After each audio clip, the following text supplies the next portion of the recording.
अस्सलाम वालेकुम नाज़रीन, मैं इकबाल चीमा के साथ आप सबको खुशामदीद। तो नाज़रीन, जहाँ बहुत सारी परेशान कर देने वाली खबरों ने हम सबको घेर रखा है, वहाँ चंद खुश कर देने वाली खबरें भी हमारे सामने आई हैं। तो आइए बात करते हैं आज की खुशखबरी पे।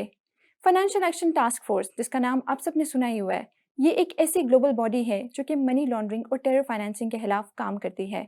आज पाकिस्तान और फाइनेंशियल एक्शन टास्क फोर्स के दरमियान नेगोशिएशंस और इजलास हुआ है बर्लिन के अंदर, जिसके मुताबिक फाइनेंशियल एक्शन टास्क फोर्स ने पाकिस्तान को ग्रे लिस्ट से निजात दिला दी है। यानी कि 2018 में फाइनेंशियल एक्शन टास्क फोर्स ने पाकिस्तान को ग्रे लिस्ट में डाला था और चंद रिकमेंडेशंस और पॉलिसी फ्रेमवर्क्स प्रोवाइड किए थे, जिसके मुताबिक पाकिस्तान को उन पर पूरा उतर के अपने आप को इस ग्रे लिस्ट जैसे दाग से निजात दिलवानी थी। नाज़रीन, ग्रे लिस्ट का मतलब ये होता है कि एक मुल्क टेरर फाइनेंसिंग और मनी लॉन्ड्रिंग के खिलाफ काम करने में नाकाम रहा है और वो अंडर स्ट्रिक्ट ग्लोबल स्क्रूटिनी में है, यानी कि वो अंडर स्ट्रिक्ट ऑब्जर्वेशन में है।